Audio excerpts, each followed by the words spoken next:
चला आता बघायचंय electrostatic potential due to charged spheres. Electrostatic potential, या माझ्यासोबत इलेक्ट्रोस्टॅटिक पोटेन्शियल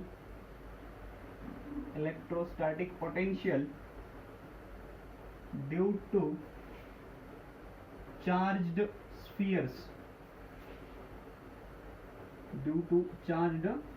स्फिअर्स. आता चार्ज्ड स्फिअर्सचे दोन प्रकार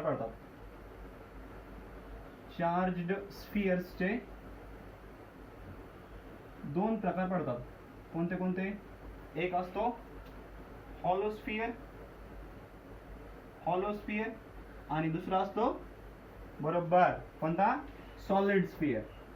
हॉलोच्या ऑपोजिट सॉलिड स्फिअर. आणि यांचे पण परत दोन प्रकार पडतात. कोणते कोणते? एक कंडक्टिंग आणि एक नॉन कंडक्टिंग. कंडक्टिंग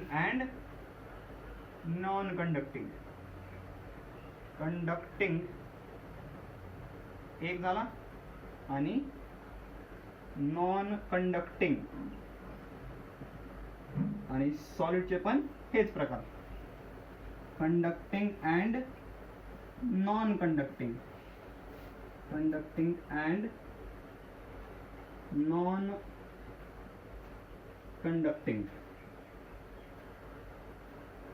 ठीक आहे, दिसतंय क्लिअर सगळं? Okay, very good. आता बघा या तिन्हीमध्ये कंडक्टिंगला दुसरा शब्द आहे मेटॅलिक सुद्धा वापरतात. मेटॅलिक. आणि नॉन कंडक्टिंगला दुसरा शब्द वापरतात इन्सुलेटिंग और डायइलेक्ट्रिक. तिकडं पण तिचा सेम, तिकडं पण लिहून घ्या. मेटॅलिक लिहा परत लक्षात राहील व्यवस्थित. मेटॅलिक इकडं इन्सुलेटिंग और डायइलेक्ट्रिक.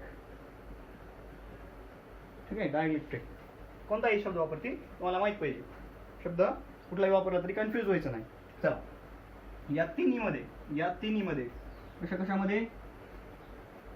एक, हे दोन आणि हा तीन.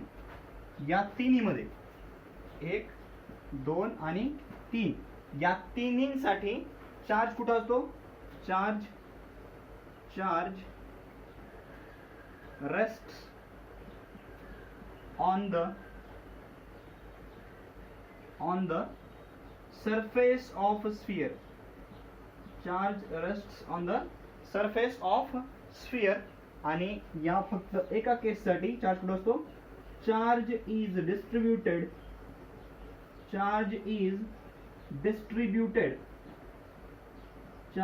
Distributed throughout the volume. किंवा असं लिहा, चार्ज इज डिस्ट्रीब्युटेड थ्रूआउट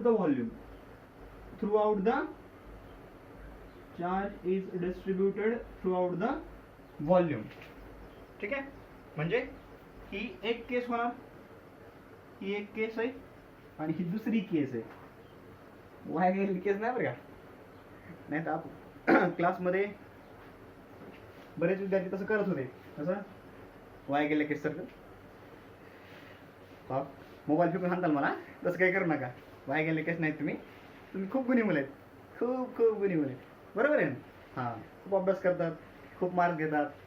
हां, मार्क्स तर बोलूच नका सर. पेपर अवघड काढायचा आणि पुन्हा म्हणायचं मार्क्स कमी पडले. मास्तर शिकविते एक, पेपरमध्ये टाकते एक. परीक्षेत पण तसंच होते बाळांनो. त्याच्यामुळं अभ्यास करा, प्रिव्हियस इयरचे क्वेश्चन सॉल्व्ह करा. चला बघा, मी करूनच घेणार आहे, सोडणार नाही, छोड़ेंगे नहीं. आए हैं तो पढ़ा के ही जाएंगे सारा. Charge rests on the surface of sphere in 3 cases. कोणत्या? Hollow conducting, hollow non conducting and solid conducting. म्हणजे 3 केसमध्ये चार्ज कुठं असतो? स्फियरच्या सरफेसवरती असतो. इमॅजिन स्फियर इमॅजिन करा. अरे चेंज नाही. ठीक आहे, बॉल सगळ्यांना माहिती आहे. बॉल, फुटबॉल म्हणा, टेनिस बॉल म्हणा, प्लास्टिक बॉल म्हणा, किंवा स्पंजचा बॉल तो. ठीक आहे, ब्लड डोनेट करायला गेल्यानंतर जो प्रेस करायचा तो बॉल. ठीक, कोणता एक धरा, फक्त स्फिअर आला पाहिजे, लक्षात ठेवायला. हो ठीक आहे, फुटबॉल खेळतो तो हॉलो असतो ना, फुटबॉलच्या पूर्ण स्पिअरवरती काय असतो, चार्ज जर दिला त्याला त्याच्या पूर्ण स्पिअर असतो. आता फुटबॉल म्हणलं कसलं येईल, ते नॉन कंडक्टिंग येईल. तेच जर मेटॅलिक हॉलो स्पिअर दिला तर कंडक्टिंग येईल. आणि हे कंडक्टिंग म्हणजे आपला जो पोलीस भरतीला गोळा फेक करतात ना, तो गोळा म्हणजे कंडक्टिंग मेटॅलिक स्पिअर झाला. ठीक आहे, पण कसला, सॉलिड आला. या सगळ्यांमध्ये चार्ज कुठे राहतो, स्पिअरच्या सरफेसवरती. या दोन्हीमध्ये तर सरफेसवरच राहणार नाही, कारण यांच्या आत मटेरियल नाही. पण याच्यामध्ये कंडक्टिंग मेटॅलिकमध्ये, सॉलिड कंडक्टिंगमध्ये किंवा सॉलिड मेटॅलिक स्पिअरमध्ये चार्ज मध्ये जरी दिला तर चार्ज कुठं राहतो, स्पिअरवरती राहतो. त्याची प्रॉपर्टीज आहे, चार्ज कुठं राहतो, स्पिअरवरती, मध्ये राहत नाही. तेच जर समजा चार्ज सॉलिड स्पिअर जर नॉन कंडक्टिंग मटेरियलचा असेल तर कुठं राहतो चार्ज पूर्ण व्हॉल्यूममध्ये, म्हणजे सेंटर पासून ते स्पिअर पर्यंत पूर्ण त्याच्या व्हॉल्यूममध्ये चार्ज काय राहतो, डिस्ट्रीब्युटेड राहतो, सगळीकडे पसरलेला राहतो. पण तेच मेटॅलिक जर स्पिअर असेल तर चार्ज दिला त्याला की त्याच्या फक्त तो सरफेसवरती राहतो, आउटर सरफेसवरती. मध्ये इनसाइड चार्ज नसतो, त्याच्या इनसाइडमध्ये चार्ज नसतो. त्याच्यामुळं हा सॉलिड कंडक्टिंगची जी केस आहे ती हॉलो कंडक्टिंग किंवा हॉलो नॉन कंडक्टिंग सारखीच होऊन जाते. आणि एकच केस सेपरेट राहते, सॉलिड नॉन कंडक्टिंग. त्याच्यामध्ये चार्ज कुठं असतो, पूर्ण व्हॉल्यूममध्ये डिस्ट्रीब्यूट झालेला असतो. ठीक आहे, ओके. पहिल्यांदा आपण ही पहिली केस बघू, charge rests on the surface of sphere. म्हणजे इलेक्ट्रोस्टॅटिक पोटेन्शियल ड्यू टू कोणामुळं, ड्यू टू हॉलो. ठीक आहे, इथपर्यंत लिहून घ्या, pause the video and note it down. लिहिला, इलेक्ट्रोस्टॅटिक पोटेन्शियल ड्यू टू कुणामुळं, आता ड्यू टू हॉलो कंडक्टिंग और नॉन कंडक्टिंग पण चालतंय, नॉन कंडक्टिंग साठी पण सेम केस आहे. Due to conducting, non conducting, due to hollow और सॉलिड कंडक्टिंग स्फियर,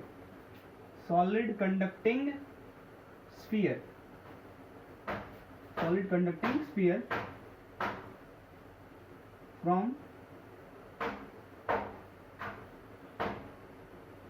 ठीक आहे, एवढंच ठीक आहे. चला लिहून घ्या, लिहिलं तुम्ही. आता बघा, एक स्पिअर ब्रेक धरू आपण. आता चार्ज कुठे आहे, चार्ज सगळा स्पिअरच्या सरफेसवरती आहे. आता ज्यावेळेस या तिन्ही केससाठी मी तुम्हाला hollow conducting, hollow non conducting आणि सॉलिड कंडक्टिंग या तिन्ही केससाठी आपण बघितलं होतं. काय बघितलं होतं, इलेक्ट्रिक चार्जेस आणि फील्ड्समध्ये तुम्हाला मी ई सांगितलं होतं, ई आउटसाइड और सरफेस किती असते, outside k q by small r, सरफेसला k q by capital R. आणि ई इनसाइड किती असते, के क्यू बाय किती आर, बरोबर आहे का. ई इनसाइड असते 0, इनसाइड किती असते 0. Electric field inside hollow conducting, hollow non conducting and solid conducting sphere is 0. On surface kq by capital R, where capital R is radius of sphere, and outside kq by small r, where small r is distance of that point from center of sphere. चला तर मग start करू derivation. आता हे electric field आपण काढलेले आहेत अगोदर. हे बघा, इलेक्ट्रिक जर आठवत नसेल तर इलेक्ट्रिक चार्जेस आणि फील्ड्सचा चॅप्टर व्यवस्थित करा थोडा, म्हणजे आठवेल तुम्हाला ते. आता बघा,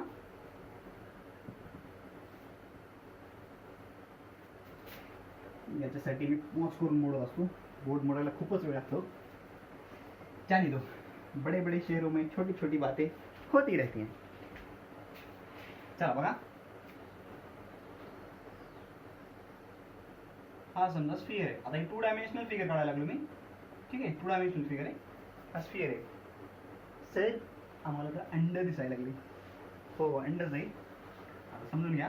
ठीक आहे, इथून आर डिस्टन्सवरती काय करायचे, हे आर डिस्टन्स आहे. हा आर डिस्टन्सवरती charge, total charge uniformly charge sphere आहे. याच्यावरती काय झालेलं आहे, चार्ज पूर्णपणे डिस्ट्रीब्यूट झालेला आहे. चार्ज पूर्णपणे डिस्ट्रीब्यूट झालेला आहे. हा चार्ज आहे, ठीक आहे. हे सेंटर आहे, याची रेडियस आहे कॅपिटल आर. रेडियस किती आहे, कॅपिटल आर. या पॉइंटला मला काय करायचंय, पोटेन्शियल काढायचंय, ठीक आहे.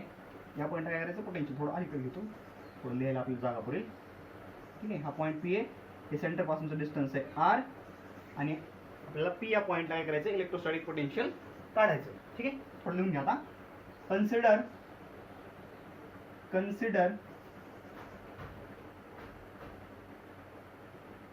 अ स्फिअर. आता स्फिअर म्हणजे कोणता, hollow conducting, hollow non conducting आणि सॉलिड कंडक्टिंग, ठीक आहे. Consider a sphere, consider a uniformly charge sphere. Uniformly charge. आता मी पूर्ण लिहिणार नाही ते, hollow conducting, hollow non conducting, solid conducting. Consider a uniformly charge sphere of radius capital R. चालू आहे ना पिक्चर, मग मध्येच बंद पडलं होतं. Consider a uniformly charge sphere of radius capital R. आता याची रेडियस कॅपिटल आर आहे आणि हा युनिफॉर्मली चार्ज आहे, ठीक आहे. हे खूपच अंडर दिसायला को असं द्या. आता चला बघा. आता द इलेक्ट्रिक फील्ड, डायरेक्ट लिहितो चला. द इलेक्ट्रिक फील्ड, अगोदर काय करू, 3 केसेस करू आपण. एक आउटसाइड, ऑन द सरफेस आणि इनसाइड असे. नंबर वन केस नंबर वन आउटसाइड. म्हणजे पॉईंट जो आहे तो आउटसाइड द स्फिअर आहे, म्हणजे आर जे आहे ते कॅपिटल आर पेक्षा जास्त आहे, स्मॉल आर ही कॅपिटल आर पेक्षा जास्त आहे. आउटसाइड पॉईंटची केस घेऊ पहिल्यांदा, ठीक आहे. आता आउटसाइड पॉईंटसाठी बघा, पॉईंटसाठी पॉईंट आउटसाइड आहे म्हणजे स्फिअरच्या बाहेर आहे. The electric field e bar outside the sphere किती असते, आउटसाइड द स्फिअर किती असते, लिहिली तिकडं, के क्यू बाय, ओ सॉरी, हे असते आर स्क्वेअर आणि 0. हे इलेक्ट्रिक फील्ड मध्ये आर स्क्वेअर आहे आणि पोटेन्शियल मध्ये आर येणार खाली. पोटेन्शियल मध्ये काय येणार बघू आपण, काय येणार ते. चला, इथं आर स्क्वेअर असता, के q by r square, K q by r square, हे लक्षात घ्या. इलेक्ट्रिक फील्ड मध्ये आर स्क्वेअर येणार आणि पोटेन्शियल मध्ये खाली आर असतं. बघू ते काय येणार ते, पोटेन्शियलचं काढायचं ना आपल्याला. हे लक्षात घ्या. It's a mistake made by mistake made by mistake. चला, the electric field e bar outside the sphere. Outside the sphere किती आहे, e is equal to k q by r square. This is the value of electric field at this point. या पॉईंटला electric फील्डची value आहे. आता हे positive आहे, त्याच्यामुळे electric field कशी असेल, अवे फ्रॉम द पॉईंट असेल. आता बघा, आपल्याला या पॉईंटचं पोटेन्शियल काढायचं आहे, आपण रिलेशन बघितलंय, delta V sorry d V is equal to minus E bar dot d r bar, d V is equal to minus E bar dot d r bar. इथं डी व्हीला बार देऊ नका, असं बार देऊ नका. ते काय होईल, पोटेन्शियल स्केलर क्वांटिटीच्या ऐवजी वेक्टर क्वांटिटी होऊन जाईल. पोटेन्शियल कशी असते, स्केलर क्वांटिटी. काही जण अजून तेच माहित नाही. Potential is a scalar quantity, electric field is a vector quantity, position vector is a vector quantity. आणि या दोन वेक्टर क्वांटिटीचा डॉट प्रोडक्ट काय असतो, एक स्केलर क्वांटिटी असतो, ठीक आहे. आता ई आलं, E is equal to k q by r square आलं. आता समजा, suppose when there is there is no pose. Suppose a test charge, a unit positive test charge Q naught is brought from infinity to P. Infinity पासून P ला आणला, म्हणजे पार इन्फिनिटीला, इथं कुठंतरी खूप दूर इकडं कुठंतरी, इकडे कुठंतरी, म्हणजे ह्या इकडे कुठंतरी इन्फिनिटी आहे सगळीच धरा. ठीक आहे, कुठेतरी इन्फिनिटी आहे. इन्फिनिटी म्हणजे खूप दूर अंतर, प्रॅक्टिकली खूप दूर अंतर. ठीक आहे, इन्फिनिटी पासून असा एक काय केला आपण q not unit positive test charge आणला आणि पी पॉईंटला आणून ठेवला. ठीक आहे, पी पॉईंटला आणून ठेवला तर काय होईल याच्यामुळं. ठीक आहे बघा, unit positive test charge q not is brought from infinity to P. या ठिकाणचं या पॉईंटचं पोटेन्शियल जे आहे आता तिकडं काय होईल, पॉईंट इकडे आणायचा म्हणजे आपल्याला काहीतरी वर्क करावं लागेल. बरोबर आहे, तिकडून आणताना वर्क करावं लागेल कारण हा पॉझिटिव्ह चार्ज आहे, तो वर पॉझिटिव्ह आहे. हा पॉझिटिव्ह चार्ज काय करेल तिकडे रिपेल करेल, त्याच्या अगेन्स्ट आपल्याला इकडं पुश करावं लागेल, ढकल करावं लागेल थोडंसं. ठीक आहे, आणि असं आणत आणत असं त्याच्यावरती यावं लागेल, आपल्याला वर्क करावं लागेल. ठीक आहे, बरोबर आहे. इकडं इन्फिनिटीला आहे चार्ज, त्याला ढकलत तिकडे आणायचं आपल्याला इथपर्यंत पीला. पण आणताना काय होईल, फोर्स वाढत जाईल, आपल्याला जास्तीचा फोर्स लागत यावं लागेल. हळू सुरुवातीला कमी लागेल, खूप दूर असताना याच्यामुळं इलेक्ट्रिक फील्ड कशी असेल, दूरवरती कमी असेल. जसं जसं जवळ येऊ तसं इलेक्ट्रिक फील्ड वाढत जाईल, तसं आपला फोर्स वाढवावा लागेल. आणि जो फोर्स आपण लावायला लागलो आणि डिस्प्लेसमेंट व्हायला लागली म्हणजे काय व्हायला लागले, वर्क डन व्हायला लागले. फोर्स इंटू डिस्प्लेसमेंट वर्क असतं, ते जे वर्क डन आपण केलं ते पोटेन्शियलच्या फॉर्ममध्ये स्टोअर होणार आहे. या पॉईंटचं पोटेन्शियल काढायचं आपला. तर पोटेन्शियलचा फॉर्म्युला काय आपल्याकडे, dv is equal to minus E bar dot t r bar. आता बघा, हेन्स बघा unit positive charge is brought from infinity to p. Hence by using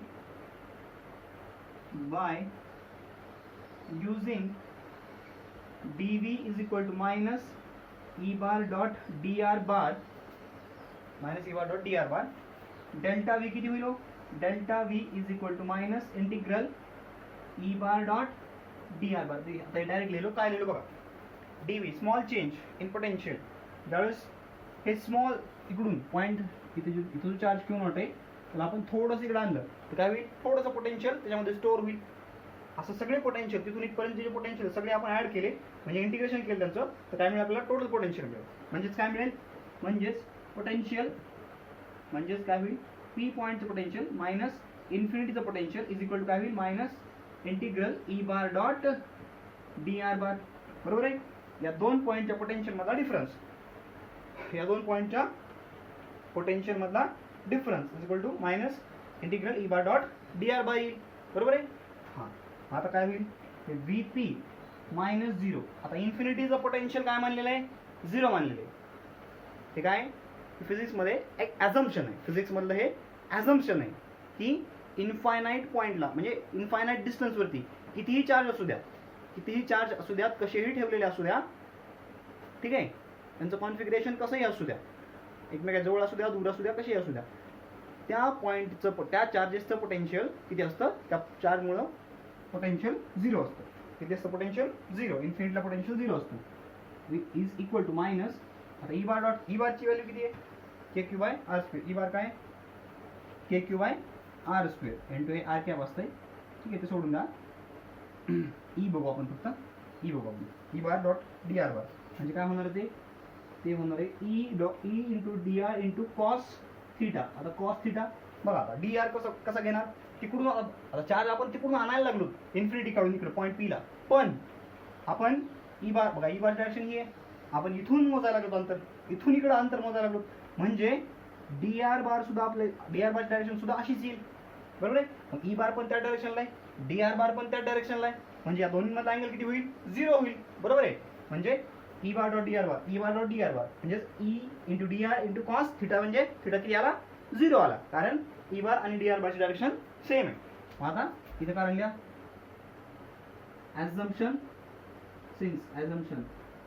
assumption. So what is assumption? V at infinity is 0. This is our assumption. दिसतंय नाही, हो, okay. मग आता बघा, cos 0 किती असतो, 1 असतो. E ची व्हॅल्यू ठेवून द्या, हे 0 आलं.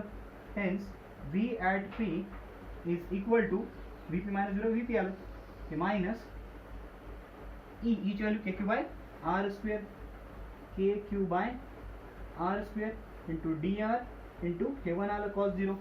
बरोबर आहे. चला लिहून घेऊ, pause the video and note it down. लिहिलं.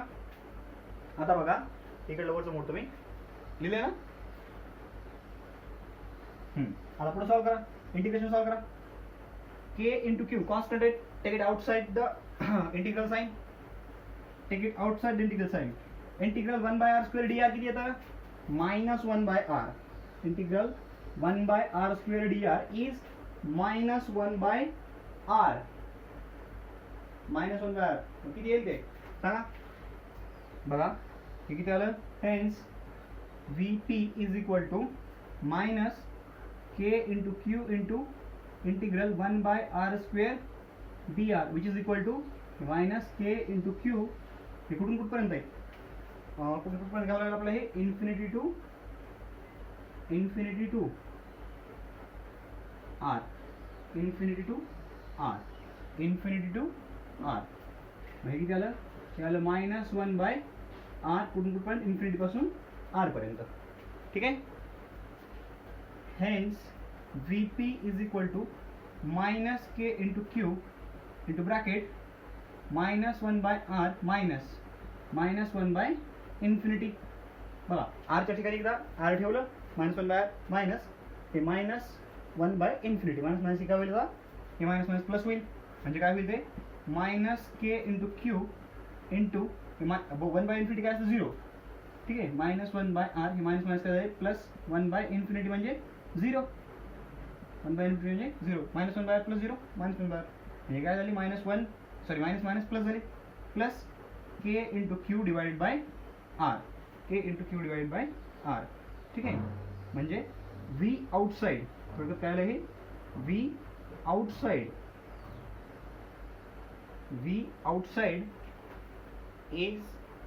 is equal to kq upon small r, kq upon small r. ठीक आहे. चला, म्हणजे स्फिअरच्या युनिफॉर्मली चार्ज स्फिअरच्या आउटसाइड पॉइंटचं potential at a distance centre पासून r एवढ्या डिस्टन्सवरती असलेल्या पॉइंटचं पोटेन्शियल किती असतं? kq upon r. k is 1 upon k काय असतो? k सेकंड पड झालं ना. k is constant, whose value is 1 upon 4 pi epsilon naught, 9 into 10 to the power 9 Newton meter square per coulomb square. Okay. K is q charge on the sphere and r distance of that point from center of sphere. Clear आहे? Outside point potential किती असतं? मग kq by r, kq by small r. आता ठीक आहे, लिहिलं. चला आता पुढे बघा. आता सरफेस वरती किती असतं? सरफेस वरती किती असतं बघा. लिहिले इथपर्यंत? चला लिहून घ्या. Pause the video and note it down. आता पुढे बघू.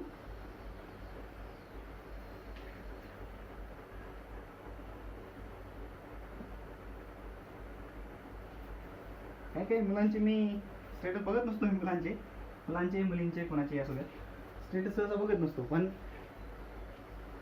या 1-2 दिवसात मी स्टेटस बघितले काही जणांचे. काही जण असं वाटायला मला या लॉकडाऊनमध्ये जरा रोमॅन्टिक झालेत सगळेच. हां, प्रेमात पडला नाहीत ना. चांगली गोष्ट नाही बरं कधी. बहुत ही घटिया चीज है वो सर. मैं आपकी जान ले लूंगा सर. ऐसा मत कर बेटा, तेरे भले के लिए बता रहा है ना. V outside k q by r. Let's come to the point. Let's come to the point. Second point काय बघा. Outside on the surface, at surface म्हणा, ऑन सरफेस म्हणा, काय म्हणायचं मला. ठीक आहे. इथं काय असतं? Small r is equal to capital R असतं. याच्यातच सांगितलं, याच्यात जर आपण small r is equal to capital R ठेवलं तर काय होईल? v surface is equal to kq by capital R असतो. kq by capital R. v on the surface म्हणजे potential on the surface is kq by capital R. potential on the surface is kq by capital R. आता तिसरा point आहे inside the sphere. आता inside sphere हा point कुठला होता? याच्यासाठी figure कशी? याच्यासाठी हे सरफेस वरती फिगर आहे. Surface small r is equal to हे कॅपिटल आर आहे. Small r is equal to capital R. सगळं काढा फिगर. प्लस 4 नीट काढा.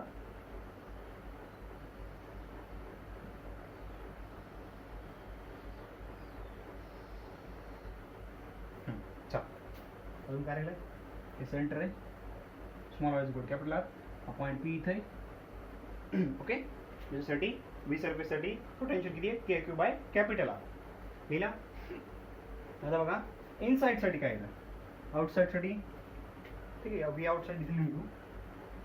V outside is equal to k q by small r. हे पहिलं आलं.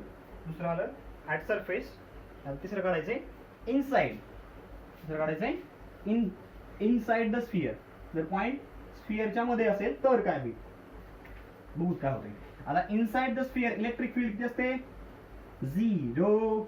इनसाइड स्फिअर इलेक्ट्रिक फील्ड किती असते, 0. तिन्ही केसेस मध्ये. ज्या वेळेस स्फिअर कसं असेल, hollow conducting, hollow non conducting and solid conducting. In all the three cases, electric field inside the sphere is 0.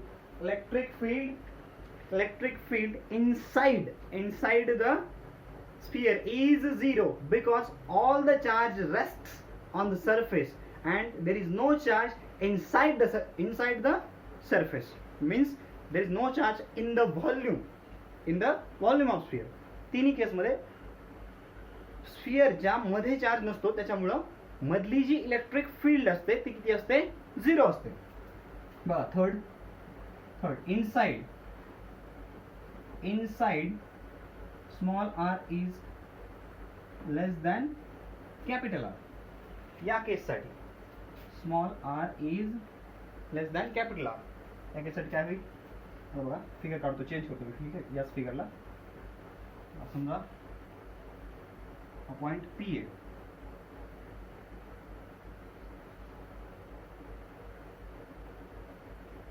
Point P आहे, डिस्टन्स आर आहे, हाय सरफेस. यस, सरफेसचा पॉइंट धरू. यस. आता होतं काय, निर्लक्ष करता एकदा. कॉन्सेप्ट आहे निर्लक्ष. ज्यावेळेस आपण इन्फिनिटी पासून सरफेस पर्यंत येतो त्यावेळेस इलेक्ट्रिक फील्डची जी व्हॅल्यू आहे ती काय होते, कमी होत जाते. काय होते, कमी होत जाते. ठीक आहे, बरोबर आहे का नाही. ती काय होते, इलेक्ट्रिक फील्डची व्हॅल्यू इथपर्यंत काय होत असते, दूरवरून इन्फिनिटी पासून इथपर्यंत इलेक्ट्रिक फील्डची व्हॅल्यू वाढत जाते. आणि याच्या सरफेसच्या मध्ये गेला की अब्रप्टली, सडनली, इन्स्टंटली, इमिजिएटली 0 होते. काय होते, 0 होते.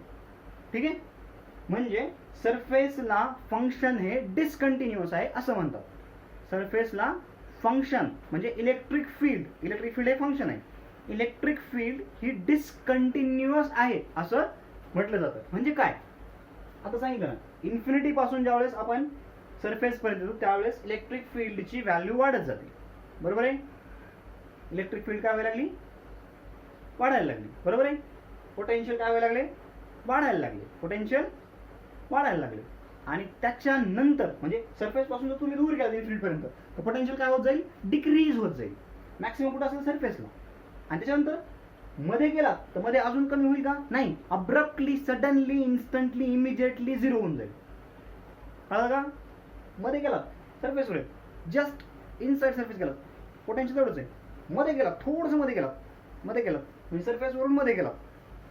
शेल असते, शेलची काहीतरी थिकनेस असते, त्याच्यामधून जर थिकनेसच्या तुम्ही मध्ये आलात तर काय होईल, इलेक्ट्रिक फील्ड मधली 0 होऊन जाईल. मधली इलेक्ट्रिक फील्ड काय होईल, 0. कारण तिथे चार्ज आहे का, नाही. ते गॉस लॉ मध्ये मी व्यवस्थित समजून सांगितले. तो गॉस लॉचे लेक्चर बघा. ठीक आहे, हे बघा, मध्ये इलेक्ट्रिक फील्ड काय होते, 0 होते. आता या केससाठी काय करू आपण, या केससाठी आपण सरफेस पासून ते पी या पॉइंट पर्यंत इलेक्ट्रिक सरफेसच्या जस्ट इनसाइड असणारा एक पॉइंट पासून पी पॉइंट पर्यंत आपण चार्जला डिस्प्लेस करू. ठीक आहे. Consider suppose a test charge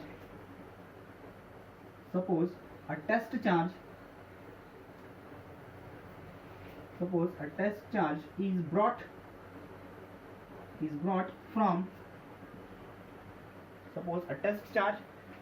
from surface to point P, hence by using dv is equal to minus E bar dot dr bar delta V will be equal to minus integral E bar dot dr bar. म्हणजे काय होईल, potential at point P minus potential at surface is equal to minus integral E. आता E किती असते बघा, E inside sphere is 0. E inside sphere किती असते, 0 असते. मगाशी पण सांगितलं तुम्ही, इनसाइड स्फिअरच्या इनसाइड इलेक्ट्रिक फील्ड किती असते, 0 असते. स्फिअरच्या इनसाइड इलेक्ट्रिक फील्ड किती असते, 0 असते. मग VP मायनस VS किती होईल, मायनस E बार डॉट डी बार 0 डॉट dr बार, 0 डॉट dr बार कुठून कुठपर्यंत, फ्रॉम S टू P. आता हे 0 महिन्यानंतर इंटिग्रल 0 होऊन जाईल, सगळं 0 होऊन जाईल. म्हणजे काय होईल, हे कळलं का, हे कसं आलं, इनसाइड 0 आहे. आता बघा सरफेस, हा सरफेस आहे, हा सरफेस आहे, याच्यात जस्ट इनसाइड पॉईंट आहे, जस्ट इनसाइड पॉईंट आहे. म्हणजे सरफेसचा पॉईंट थोडक्यात इथून जर आपण इथपर्यंत आणलं याला मध्ये, तर काय होईल, इलेक्ट्रिक फील्ड तर 0 व्हायला लागली. मग इलेक्ट्रिक फील्ड 0 झाली, मग हे इंटिग्रल पण 0 डॉट dr, इंटिग्रल 0 झालं. ठीक आहे, 0 डॉट dr म्हणजे काय, 0च आहे. 0 डॉट कॉस थिटा, थिटा जे काय असेल ते असं घेऊन देणार आपल्याला. ठीक आहे, घेऊन देणंच नाही, कारण इथं इलेक्ट्रिक फील्डची व्हॅल्यू द्यायला लागली 0, म्हणजे सगळं 0 होणार आहे, सगळंच 0 होणार आहे. कारण कॉस थिटाची व्हॅल्यू किती असते, कॉस थिटाची व्हॅल्यू मॅक्सिमम 1, मिनिमम -1. ठीक आहे, 1 to -1 पर्यंत असते. त्याच्यामुळं काही आलं तरी 0 into 1 0, 0 into -1 0, 0 into 0 0. त्याच्यामुळे त्याचा विचार करण्याची गरज नाही आहे. आता बघा VP मायनस VS, आता VS म्हणजे सरफेसचं पोटेन्शियल आपण आताच काढले. VP minus VS is equal to 0, म्हणजे VP is equal to VS, बरोबर आहे. आणि which is equal to KQ upon capital R, KQ upon capital R. म्हणजे काय व्हायला लागले, पोटेन्शियल ॲट पॉइंट P, म्हणजे VP म्हणजे inside, V inside is equal to V surface is equal to KQ upon R. हे यायला लागले. म्हणजे व्हायला काय की सरफेसचं जे पोटेन्शियल आहे तेच पोटेन्शियल सेंटरपर्यंत जाईल, सेंटरला जाईपर्यंत सुद्धा कॉन्स्टंट राहायला लागले. म्हणजे सरफेस ते सेंटर पर्यंत जे पोटेन्शियल आहे ते पोटेन्शियल कॉन्स्टंट आहे, पोटेन्शियल कॉन्स्टंट आहे. ठीक आहे, आता हे अजून एका वेगळ्या प्रकारे समजून घेता येईल. कसं, E bar is equal to minus dV by dr when electric field is function of one variable only. शिकवलं होतं कालच, बरोबर आहे. इलेक्ट्रिक फील्ड ज्यावेळेस एकाच फंक्शनचा व्हेरिएबल असेल त्यावेळेस इलेक्ट्रिक फील्ड काय असते, dV बाय dr असते. इलेक्ट्रिक फील्ड काय असते, dV बाय dr. आता हे बघा, V इनसाइड काय आहे, V inside KQ by R आहे, V inside KQ by R आहे. त्यावेळेस काय होईल, V काय व्हायला लागले, कॉन्स्टंट. V काय constant, minus D is a constant, कॉन्स्टंटचा डेरिव्हेटिव्ह 0, D बाय dr 0. म्हणजे इलेक्ट्रिक फील्ड काय आली, 0. बघा इलेक्ट्रिक फील्ड काय होती, 0. हा, आता थोडं थोडं कळायला सर, काय ना, व्हेरी गुड. हुशार झाले लेकर. आता अभ्यास करा, अभ्यास करा, लेक्चर बघत राहा, सगळं कळत राहील. हाँ, हम है ना, हम किस लिए है, उसी लिए तो है यहाँ. ससुरा फिजिक्स तो समझा के छोड़ेंगे तुमको, तब तक दम नहीं लेंगे. ये क्या बोल रहे हैं सर, जबान फिसल गई क्या. चला लिहून घ्या, लिहिलं, ओके. आता झाला, हा पॉईंट संपलाय, केस 1 संपली, केस 1 संपली.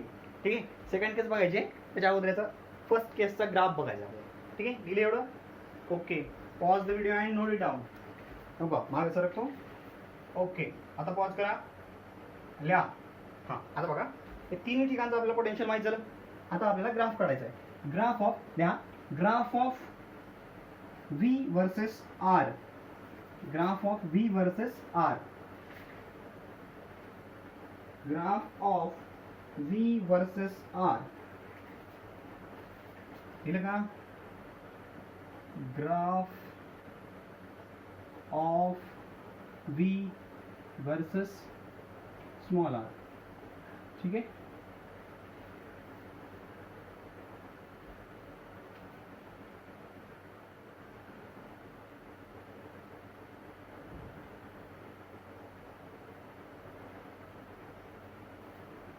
इकडं V घ्या, इकडं R घ्या.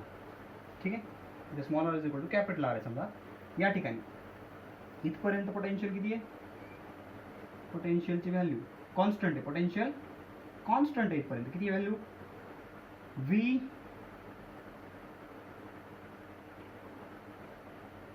व्हीची व्हॅल्यू किती आहे? K q by capital R. ठीक आहे. ठीक आहे. इथं इथं हे इनसाइड आहे. V inside is equal to हे काय? कॉन्स्टंट आहे. कुठपर्यंत? हे इथं पॉईंट कोणता आहे? हे व्ही सरफेस आहे आणि इथून पुढं व्ही आउटसाइड हे असं डिक्रीज होत जातं. V outside is inversely proportional to distance of that point from centre of sphere. ठीक है. This is the graph of V versus R. Graph of V versus R लिहिला? ओके. चला इथं मी हे लेक्चर थांबवतो. घेऊन झालं? ग्राफ काढला बघा. R is equal to R म्हणजे सरफेसला पोटेन्शियल किती आहे? के क्यू बाय आर आहे. सरफेस टू सेंटर इथं R इज इक्वल टू 0 आहे. इथं R इज इक्वल टू काय? 0 आहे म्हणजे हे सेंटर आहे थोडक्यात. सेंटर पासून ते इथपर्यंत इलेक्ट्रिक फील्ड कशी आहे? कॉन्स्टंट. सॉरी, इलेक्ट्रिक फील्ड 0 आहे आणि पोटेन्शियल कसं आहे? कॉन्स्टंट आहे. Potential is k q by capital R. Potential is k q by capital R. आणि इथून पुढं म्हणजे स्फिअरच्या बाहेर पोटेन्शियल काय व्हायला लागले? डिक्रीज व्हायला लागले. Potential is inversely proportional to distance. म्हणजे डिस्टन्स जसं वाढत जाईल तसं पोटेन्शियल कमी होत जाईल. ठीक आहे. ओके. हा ग्राफ लक्षात ठेवा, इम्पॉर्टंट आहे. ठीक आहे. Important graph, important. चला अभ्यास करत राहा.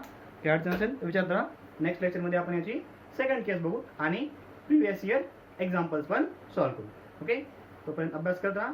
काही अडचण असेल तर विचारत राहा. All the very best.